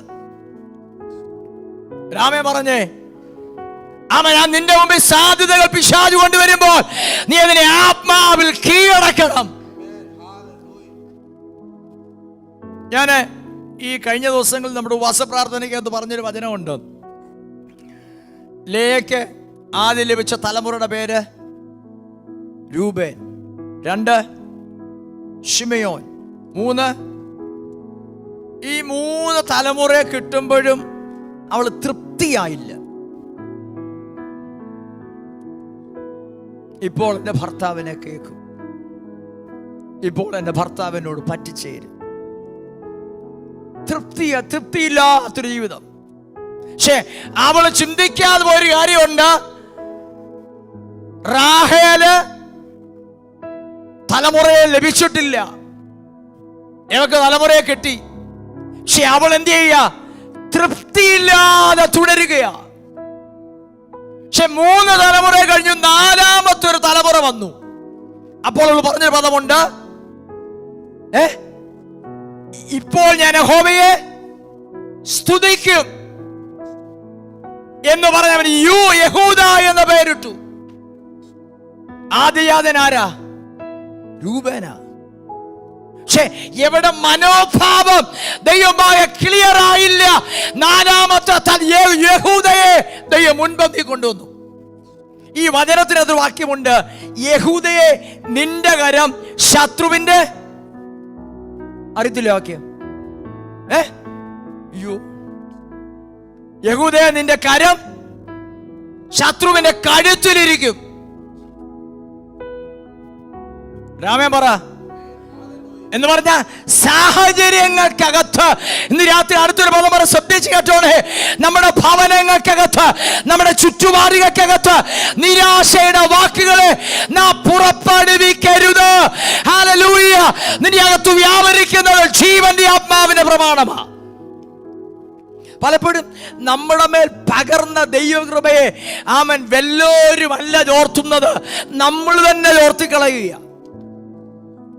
വീടുകൾക്കകത്ത് accusing each other, discouraging each other. Hallelujah. പരസ്പരം ഹല്ലേലൂയ കുറ്റം പറയുക, വിമർശിക്കുക, ദൈവകൃപ ചോർത്തുക, സ്വയം ഡിസ്കറേജ് ആകുക. ഞാൻ രാത്രി പദം ശ്രദ്ധിച്ച് കേട്ടോണേ, നമ്മൾ ആരെയും നോക്കി ജീവിക്കരുത്. ഞാൻ എപ്പോഴും പറയുന്ന പദമുണ്ട്, പ്രത്യേകിച്ച് എൻ്റെ കുഞ്ഞുങ്ങളോട് ഞാൻ പറയാറുണ്ട്, നെവർ ആരെ നോക്കി ജീവിക്കല്ലേ. നമ്മെ നിർത്തിയിരിക്കുന്നൊരു പാറയുണ്ട്, അത് ക്രിസ്തു എന്ന പാറയാണ്. ഹല്ലേലൂയ. അതുകൊണ്ട് ഞാൻ പറയണം, ഞാൻ ക്ഷീണിക്കുകയില്ല, ഞാൻ തളർന്നു പോകുകയില്ല, നിരാശപ്പെടേണ്ട കാര്യം എനിക്കില്ല. ഇനി വ്യാപരിക്കുന്ന ജീവന്റെ ആത്മാവിന്റെ പ്രമാണമാണ്. ഈ എഫ്രൈമിനെ കുറിച്ചൊരു വചനം വായിക്കാൻ കഴിയുന്നുണ്ട്. സങ്കീർത്തനത്തിലേക്ക് വന്നേ, 78-ാമത്തെ സങ്കീർത്തനം. Glory to God. 9-ാം വാക്യം. ആയുധം ധരിച്ച വില്ലാളികളായ എഫ്രൈമ്യർ, ആയുധം ധരിച്ച വില്ലാളികളായ എഫ്രൈമ്യർ യുദ്ധ ദിവസത്തിൽ പിന്തിരിഞ്ഞുപോയി. യുദ്ധ ദിവസത്തിൽ പിന്തിരിഞ്ഞുപോയി. യവന്റെ നിയോഗം എന്താണെന്നറിയാമോ? യുദ്ധം ചെയ്യാന്നുള്ളതാ. യവനെ വിളിച്ചെന്തിനാണെന്നറിയാമോ? യുദ്ധം ചെയ്യാനാ. പക്ഷെ യുദ്ധ ദിവസത്തിൽ എന്ത് ചെയ്തു? പിന്തിരിഞ്ഞുപോയി. കണ്ടോ? യുദ്ധ ദിവസം വന്നപ്പോ ഇവൻ പിന്തിരിഞ്ഞു പോയി. ആയുധമുണ്ട്, പടയാളിയുടെ സൂട്ടുണ്ട്, ഹെൽമറ്റ് ഉണ്ട്, ഇതെല്ലാം വെറുതെ ഇട്ടതുപോലെ ആയിപ്പോയി. തക്ക സമയം വന്നപ്പോൾ പുള്ളി എന്ത് ചെയ്തില്ല? പുള്ളി തിരിഞ്ഞു പോയി. അടുത്ത വാക്യം. അവർ ദൈവത്തിന്റെ നിയമം പ്രമാണിച്ചില്ല. അവർ ദൈവത്തിന്റെ നിയമം പ്രമാണിച്ചില്ല. അവന്റെ ന്യായപ്രമാണത്തെ ഉപേക്ഷിച്ചു നടന്നു. അവർ അവന്റെ പ്രവൃത്തികളെയും അവരെ കാണിച്ച അത്ഭുതങ്ങളെയും മറന്നു കളഞ്ഞു. കണ്ടോണേ, ഈ പദം ഒന്ന് ശ്രദ്ധിച്ചോണേ. യവൻ പിന്തിരിഞ്ഞു പോകാൻ കാരണം എന്നറിയാമോ? അവർ അവന്റെ പ്രവൃത്തികളെയും അവരെ കാണിച്ച അത്ഭുതങ്ങളെയും മറന്നു കളഞ്ഞു. ഈ ദൈവം നമ്മുടെ ജീവിതത്തിൽ ചെയ്ത ഉപകാരം മറന്നു കളയുമ്പോഴാണ് പിന്നെ നിരാശയുടെ വാക്ക് വരുന്നത്. ഈ പലർക്കും ആമേൻ ആത്മീയത്തിൽ ഭയങ്കര ശുഷ്കാന്തി എപ്പോഴാണ് വരുന്നറിയാമോ? വിഷയം വരുമ്പോഴാണ്. വിഷയം ഉത്തരമായി കഴിഞ്ഞ പിന്നെ ആളെ കാണുകയല്ല. ശുഷ്കാന്തി പോയി. അന്നേരം കിട്ടിയ വിടുതല് they are thankful. എന്നാൽ അല്പം കഴിയുമ്പോൾ ദൈവം ചെയ്ത അത്ഭുതങ്ങൾ എന്ത് ചെയ്തു? മറന്നു കളഞ്ഞു. ദൈവമാക്കിയൊരു ദൗത്യം ചെയ്യാന് വചനം പറയുകയാണ്, എഫ്രൈം യുദ്ധ ദിവസത്തിൽ പിന്തിരിഞ്ഞു പോയി. എന്നറിയാമോ? അവന്റെ അതരത്തിൽ സ്തുതിയില്ലാതെ പോയി. ഈ സ്തുതി ഇല്ലെങ്കിൽ അതിനെ റീപ്ലേസ് ചെയ്യുന്ന ഒന്നാണ് ഡിസ്കറേജ്മെന്റ് വാക്ക്. ഈ സ്തുതിക്കുന്നവർ അതരം ശ്രദ്ധിച്ചാൽ അറിയാം, ഈ കർത്താവിനെ സ്തുതിക്കുന്ന വ്യക്തിയാണെങ്കിൽ അവൻ അതരത്തിൽ മറ്റേത് കാണുകയില്ല. ഒരേ ഉറവയിൽ നിന്ന് രണ്ടും കൂടെ പുറപ്പെടത്തില്ല. ഹൃദയം നിറഞ്ഞ് കവിയുന്നത് വായി പ്രസ്താവിക്കും. അപ്പം സ്തുതിക്കാൻ ഞാൻ എന്നെ തന്നെ ആരാധനയ്ക്കായി പൊസിഷൻ ചെയ്താൽ മറ്റേത് ഓപ്പറേറ്റ് ചെയ്യപ്പെടാൻ സാധ്യതകൾ കുറവാണ്. ഇങ്ങനെ നാം ഇതിനെ ജയിക്കേണ്ടത്. അപ്പം എഫ്രൈമിനെ കുറിച്ച് വായിക്കുകയാണ്, ഇവൻ യുദ്ധ ദിവസത്തിൽ എന്ത് ചെയ്തു? ഓശയ പ്രവചനത്തിലേക്ക് വന്നേ. ഓശയ പ്രവചനം. Glory to God.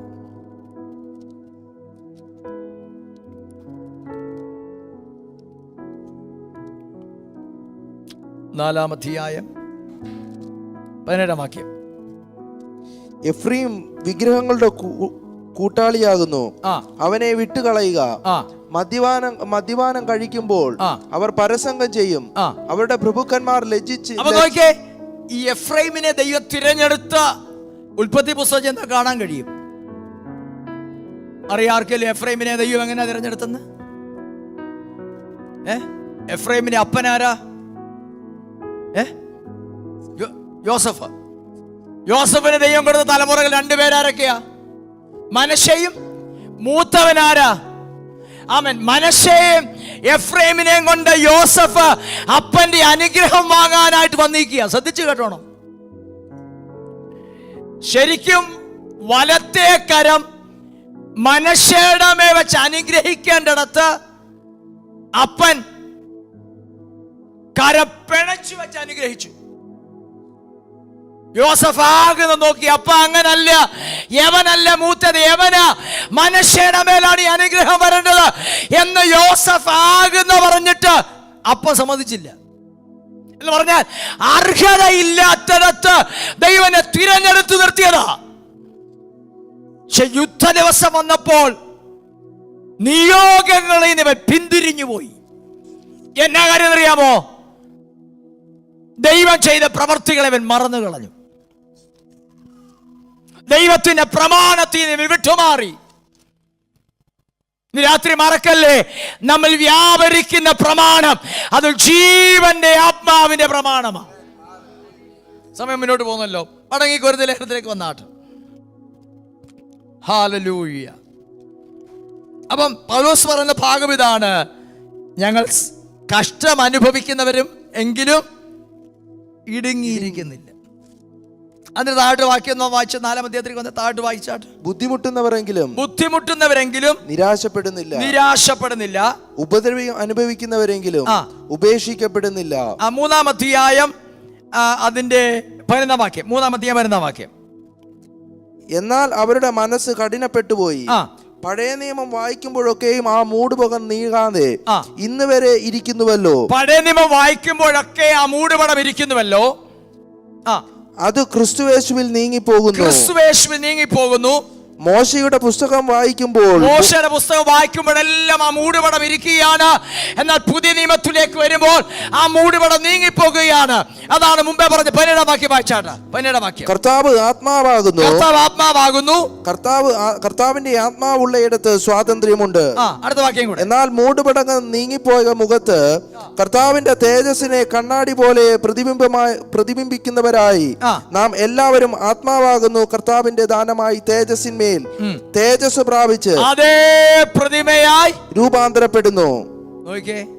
അപ്പൊ ജീവന്റെ ആത്മാവിന്റെ പ്രമാണത്തിന്റെ പ്രത്യേകത ഇത് തേജസ് ഉള്ളതാണ്. ഇത് നമ്മെ അതേ പ്രതിമയായി രൂപാന്തരപ്പെടുത്തുന്നത്. ഞാൻ അത്രയും പറഞ്ഞ ഭാഗം വിടുക. 4-ാം അധ്യായത്തിലേക്ക് വന്നാട്ട് നാം വായിച്ച വാക്യത്തിന്റെ താഴോട്ട് 1-2 വാക്യം വായിച്ചേ. 16-ാം വാക്യം.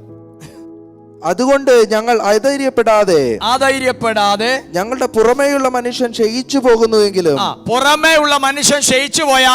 ഞങ്ങളുടെ അകത്തെ മനുഷ്യൻ നാൾക്ക് നാൾ പുതുക്കം പ്രാപിക്കുന്നു. നൊടി നേരത്തേക്കുള്ള ഞങ്ങളുടെ ലഘുവായ കഷ്ടം. ഈ പദമൊന്ന് ശ്രദ്ധിച്ചോണേ. ഇവിടെയുള്ള പ്രശ്നങ്ങളും ബുദ്ധിമുട്ടും പൗലോസ് പറയുകയാണ്, ഈ ഒരു വെളിപ്പാട് നമ്മുടെ അകത്ത് വരണം. ഇത് നൊടി നേരത്തേക്കുള്ളത് മാത്രമാണ്. അതിന്റെ ബാക്കി ഭാഗം എങ്ങനെയാണ്? അനവധി തേജസ്സിന്റെ നിത്യഘനം ഞങ്ങൾക്ക് കിട്ടുവാൻ ഹേതുവാകുന്നു. കാണാത്തതിനെയല്ല കാണാത്തതിനെ അത്രേ ഞങ്ങൾ നോക്കിക്കൊണ്ടിരിക്കുന്നു. കാണുന്നത് താൽക്കാലികം, കാണാത്തതോ നിത്യം. ഈ പൗലോസിന്റെ വെളിപ്പാട് ശ്രദ്ധിച്ചോണം. സകല വിധത്തിലും കഷ്ടം അനുഭവിക്കുന്നവരെങ്കിലും ഇടുങ്ങിയിരിക്കുന്നില്ല. എന്നാ കാര്യം അറിയാമോ? താൻ സഞ്ചരിക്കുന്ന ഒരു വെളിപ്പാടുണ്ട്. ഇത് താൽക്കാലികമാണ്. ഹല്ലേലൂയ. ഇതിന് പരിമിതിയുണ്ട്. സ്തോത്രം. കാണുന്നത് താൽക്കാലികമാണ്, കാണാത്തതൊന്നുണ്ടത് നിത്യമാണ്. രാമൻ പറഞ്ഞേ, നമ്മുടെ അകത്ത് ഈ വെളിപ്പാടിൽ വേണം നാം സഞ്ചരിക്കാൻ. പൗലോസ് അനുഭവിച്ചതുപോലെ പ്രതിസന്ധികൾ അനുഭവിച്ച ദൈവഭൃത്യന്മാർ വേദപുസ്തകത്തിനകത്തില്ല. ഈ എഫെസോസിൽ വെച്ച് പൗലോസ് പറയുന്നൊരു പദമുണ്ട്, ഞാൻ മൃഗയുദ്ധം ചെയ്യേണ്ടി വന്നു. ആ ഭാഗമൊക്കെ അപ്പോസ്തല പ്രവൃത്തിക്കകത്ത് ഒന്ന് ഓടിച്ചൊന്ന് ധ്യാനിച്ച് നമുക്ക് പ്രാർത്ഥിക്കാനിടയാ. 19-ാം അധ്യായത്തിലേക്ക് വന്നേ. 19-ാം അധ്യായം അപ്പോസ്തല പ്രവൃത്തി 14-ാം അധ്യായം 19-ാം അധ്യായം ഒക്കെ പൗലോസ് അനുഭവിച്ച പ്രതിസന്ധികളുടെ ആഴങ്ങളെ കുറിച്ച് അവിടെ വായിക്കുന്നുണ്ട്. പൗലോസ് എഫെസോസിൽ വെച്ചുള്ള ചരിത്രമാ പറഞ്ഞ മൃഗയുദ്ധം ചെയ്യേണ്ടി വന്നു. നമുക്കറിയാം, എഫെസോസിന്റെ ചരിത്രം അറിയാം. എഫെസോസിനെ അടക്കി വാണൊരു വൈശാചിക മേഖലകളുണ്ട്. പൗലോസ് സുവിശേഷം പ്രസംഗിച്ചു, ദൈവവചനം ശക്തിയോടെ വ്യാപരിച്ചു. അവിടെ വായിക്കുന്ന ഭാഗമുണ്ട്. അതിൻ്റെ 25-ാം വാക്യത്തിലേക്ക് വരുമ്പോൾ, സ്തോത്രം, 24-ാം വാക്യത്തിലേക്ക് വരുമ്പോൾ ദെമത്രിയോസ് വന്ന ജനത്തെ ഇളക്കി പൗലോസിനെ ഉപദ്രവിക്കുന്ന ഒരു സാഹചര്യത്തിലേക്ക് വരിക. അതിന്റെ ആ വാക്യം ഒന്ന് വായിച്ചാൽ 26-ാം വാക്യം. വെള്ളി കൊണ്ട് അർത്തമീസ് ദേവിയുടെ ക്ഷേത്ര രൂപങ്ങളെ തീർക്കുന്ന ദെമത്രിയോസ് എന്ന തട്ടാൻ തൊഴിൽക്കാർക്ക് വളരെ ലാഭം വരുത്തി വന്നു. അവരെയും ആ വകയിൽ ഉൾപ്പെട്ട വേലക്കാരെയും കൂട്ടിവരുത്തി. 27-ാം വാക്യം. അതിനാൽ നമ്മുടെ ഈ കാര്യം ആക്ഷേപത്തിലാകുവാൻ അടുത്തിരിക്കുന്നതുമല്ലാതെ അർത്തമീസ് മഹാദേവിയുടെ ക്ഷേത്രം ഏതുമില്ല എന്ന് വരികയും ആസിയ മുഴുവനും ഭൂതലവും ഭജിച്ചു പോരുന്ന മഹാത്മ്യം ഒടുങ്ങിപ്പോകുകയും ചെയ്യുമെന്ന് പറഞ്ഞു. അപ്പൊ നോക്കിയേ, ആസിയ മുഴുവനും ഭൂലോകം മുഴുവനും ഭജിച്ചു വരുന്നവളെ ഏതുമില്ലാത്തതാക്കി മാറ്റി. ആരാന്നറിയാമോ? പൗലോസ്. അതിന് പൗലോസ് സഹിക്കേണ്ട വന്നത് മൃഗയുദ്ധം ചെയ്യേണ്ട വന്നു. ഈ പൗലോസ് അനുഭവിച്ച 14 അധ്യായത്തിലേക്ക് ഓടി വന്നേ. 14 അധ്യായം അതിന്റെ 19 വാക്യം. എന്നാൽ അന്ത്യോക്യയിൽ നിന്നും ഇക്കോനിയിൽ നിന്നും യഹൂദന്മാർ വന്നുകൂടി പുരുഷാരത്തെ വശത്താക്കി പൗലോസിനെ കല്ലെറിഞ്ഞു. അവൻ മരിച്ചു എന്ന് വിചാരിച്ചിട്ട് അവനെ പട്ടണത്തിന് പുറത്തേക്ക് ഇഴച്ചു കളഞ്ഞു. 14 അധ്യായത്തിന്റെ ചരിത്രം. പൗലോസും ബർന്നബാസും കൂടെ ലുസ്രെ വന്നു, സുവിശേഷം പ്രസംഗിച്ചു. അവിടെ നീണ്ട വർഷങ്ങൾ അവൻ ക്രിപ്പിളായിട്ടിരുന്ന ഒരു മനുഷ്യൻ സൗഖ്യമായി. ഭയങ്കര ദൈവപ്രവർത്തികൾ പൗലോസിൽ കൂടെ സംഭവിക്കുകയാണ് ലുസ്രയിൽ.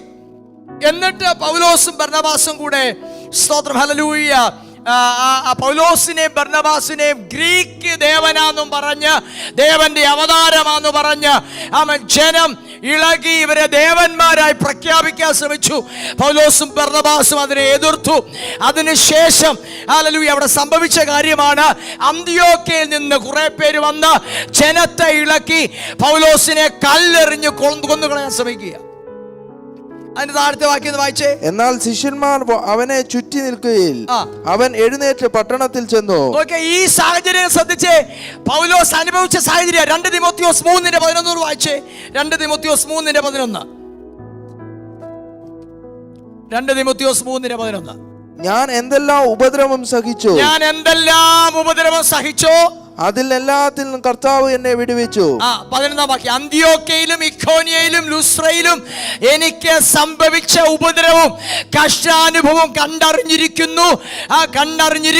ഞാൻ എന്തെല്ലാം ഉപദ്രവം സഹിച്ചു അതിലെല്ലാറ്റിൽ നിന്ന് കർത്താവ് എന്നെ വിടുവിച്ചു. അപ്പൊ നോക്കിയേ, പൗലോസ് അനുഭവിച്ച സാഹചര്യങ്ങൾ ഇതാണ്. സകല വിധത്തിലും കഷ്ടം അനുഭവിക്കുക. എന്ത് ചെയ്യുന്നില്ല? ബുദ്ധിമുട്ടുന്നില്ല. ഇടുക്കമുണ്ട്. ഇന്ന് രാത്രി നമ്മുടെ മനോഭാവം ഇതായി മാറണം.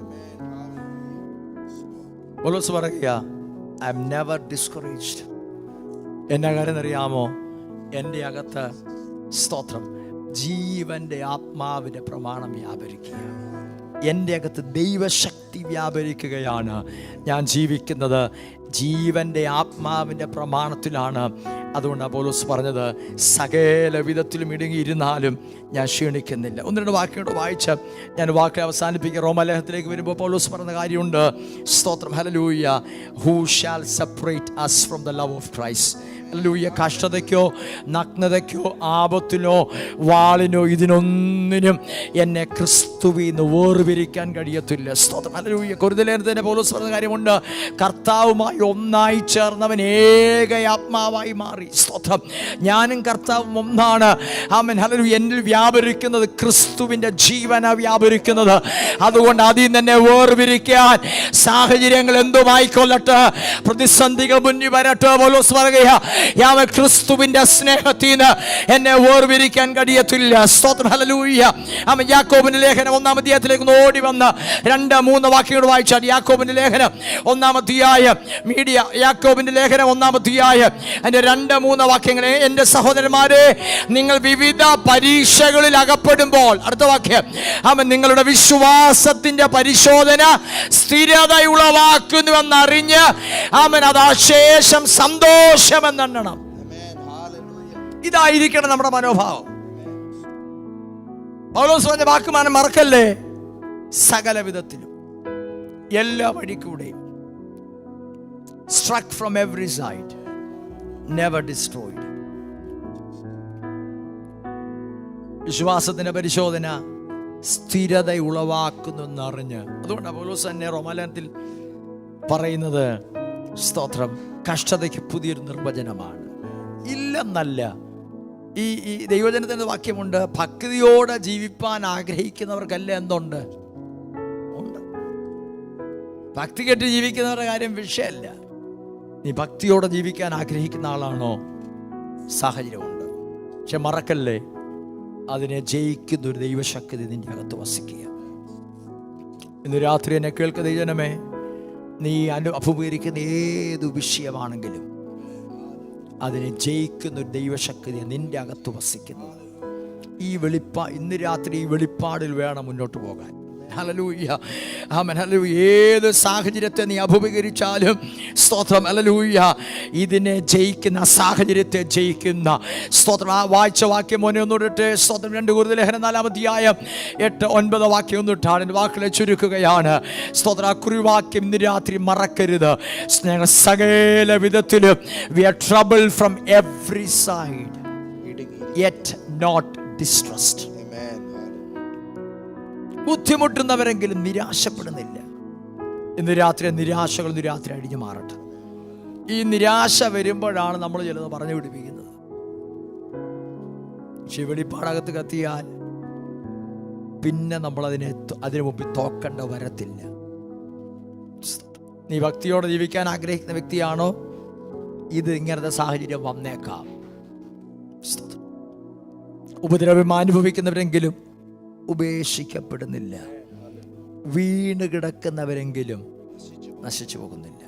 അടുത്ത വാക്യം, യേശുവിന്റെ ജീവൻ, യേശുവിന്റെ ജീവൻ ഞങ്ങളുടെ ശരീരത്തിൽ വെളിപ്പെടും. ആ പദത്തിന് മൂലഭാഷ കൊടുത്തിരിക്കുന്ന പദം ഞാൻ നോക്കി, ചായീം എന്ന പദമാണ് കൊടുത്തിരിക്കുന്നത്. യേശുവിന്റെ ജീവൻ ഞങ്ങളുടെ ശരീരത്തിൽ 2 കൊരിന്ത്യർ ലേഖനം 3-4 അധ്യായങ്ങൾക്കകത്ത് ആവർത്തിച്ച് പൗലോസ് പറയുക, ജീവൻ ജീവൻ എന്നിൽ വ്യാപരിക്കുന്ന ജീവൻ. സ്തോത്രം, ഹല്ലേലൂയ. ഞാൻ മരണത്തിന് ഏൽപ്പിക്കപ്പെടുകയാണ്. എന്തിനു വേണ്ടിയെന്നറിയാമോ? ഈ ജീവൻ വ്യാപരിക്കേണ്ടതിന്. സ്തോത്രം, ഹല്ലേലൂയ. നിന്റെ അകത്ത് ജീവനാ വ്യാപരിക്കുന്നതെങ്കിൽ സാഹചര്യങ്ങൾ ചിലപ്പോൾ നെഗറ്റീവായി വന്നേക്കാം. പക്ഷെ മറക്കല്ലേ, അത് നിന്നെ തകർക്കുകയില്ല, അത് നിന്നെ ക്ഷീണിപ്പിക്കത്തില്ല, അതിനു മുമ്പ് നീ മുട്ടുമടക്കേണ്ട വരികയില്ല. കാരണം നമ്മൾ വ്യാപരിക്കുന്ന ശക്തി അത് അത്യന്ത ശക്തിയാണ്. അതുകൊണ്ട് പൗലോസ് ഇങ്ങനെ പറഞ്ഞു തുടങ്ങിയത്, ഹല്ലേലൂയ, എങ്കിലും ഈ അത്യന്ത ശക്തി, ഹല്ലേലൂയ, ഇവിടെ നാം അഭിമുഖീകരിക്കുന്ന സകല വിഷയങ്ങളെയും അതിജീവിക്കാൻ ദൈവം ഒരു അത്യന്ത ശക്തി നമ്മുടെ മേൽ പകർന്നിരിക്കുക. ഒരു നിമിഷം കണ്ടു അടയ്ക്കാം, പ്രാർത്ഥിക്കുക. ഞങ്ങളുടെ സ്വന്തം എന്നല്ല, ദൈവത്തിൻ്റെ ദാനം എന്ന് പറയേണ്ടതിന് ചില സമയങ്ങളിൽ ദൈവം കൂടെ നമ്മെ നോക്കും കേട്ടോ. ചില സമയം ദൈവം നമ്മെ പരിശോധിച്ച് നോക്കും. ഈ കർത്താവിന് ഇസ്രായേൽ ജനം ചെങ്കടലിന് മുമ്പിൽ വരുന്നതിന് മുമ്പ് വേണേ ചെങ്കടൽ അവർക്ക് മുമ്പായി തുറന്നിടാമായിരുന്നു. പക്ഷെ കർത്താവിനൊരു കാര്യം അറിയണം, ഇവരുടെ ഹൃദയം എങ്ങനെയാണെന്നറിയണം. മാറയിൽ എത്തുന്നതിന് മുമ്പ് വെള്ളം മധുരമായി കിടക്കാമായിരുന്നു. പക്ഷെ ദൈവം നോക്കി ഇവരുടെ ഹൃദയം എങ്ങനെയാണെന്ന് എനിക്കറിയണം. ഇവന്റെ അതരത്തിൽ, മാറയുടെ സാഹചര്യത്തിനകത്ത് ഇവന്റെ അതരത്തിൽ നിന്ന് പുറത്തു വരുന്ന വാക്കുകൾ എങ്ങനെയാണെന്ന് ദൈവത്തിന് അറിയണം. എബ്രായ ബാലന്മാർ പറഞ്ഞൊരു കാര്യമുണ്ട്, ദൈവം അത്ഭുതം ചെയ്താലും ഇല്ലേലും രാജാവെ, നീ നിർത്തിയ ബിംബത്തെ ഞങ്ങൾ നമസ്കരിക്കത്തില്ല. ഉണ്ടോ? ഹല്ലേലൂയ. പ്രശ്നങ്ങൾക്കകത്ത്, സാഹചര്യങ്ങൾക്കകത്ത് നിന്റെ അതരത്തിൽ നിന്ന് പുറത്തു വരുന്ന വാക്കുകൾ എന്താണെന്ന് ദൈവം നന്നായി നോക്കും. നാം അവരെ ഇവരെ പടിയാറുന്നവരാണോ, സാഹചര്യങ്ങളെ പടിയാറുന്നവരാണോ? ഇന്ന് രാത്രി നിന്റെ വെളിപ്പാടൊന്ന് മാറട്ടെ. നിന്റെ അകത്ത് വ്യാപരിക്കുന്നത്, ഹല്ലേലൂയ, മരണത്തിന്റെ പ്രമാണമല്ല, ജീവന്റെ പ്രമാണമാണ്. ഹല്ലേലൂയ. ജീവന്റെ പ്രമാണമകത്ത് വ്യാപരിക്കുന്നവൻ ഇന്ന് രാത്രി മറക്കല്ലേ, you will never be destroyed. Hallelujah. പൗലോസ് പറയുക, we are struck from every side. പ്രശ്നങ്ങളുണ്ട്, ബുദ്ധിമുട്ടുകളുണ്ട്, ഉപദ്രവമുണ്ട്. പക്ഷെങ്കിൽ ഹല്ലേലൂയ, അതിനെ കവിയുന്ന ഒരു ദൈവശക്തി ഞങ്ങൾ വ്യാപരിക്കുകയാണ്. ഇന്ന് രാത്രി ദൂത് പറയാം, എല്ലാവർക്കും വ്യത്യസ്ത സാഹചര്യമുണ്ട്. പക്ഷെ ആ സാഹചര്യത്തെ അതിജീവിക്കുന്ന ദൈവശക്തി നിന്റെ അകത്ത് പകർന്നിട്ടുണ്ട്. ഈ വെളിപ്പാടിൽ വേണം ജീവിക്കാൻ. കണ്ണടയ്ക്കാൻ, പ്രാർത്ഥിക്കാം. ഒന്നിച്ച് പ്രാർത്ഥിച്ചാട്ട്. കേൾപ്പിച്ച ദൈവജനത്തെ ഓർത്തുകൊണ്ട് സ്തോത്ര പ്രിയ സിൽ ബ്രദർ ശബ്ദം ഉയർത്തി ഒരു വാക്ക് പ്രാർത്ഥിച്ചാട്ട്.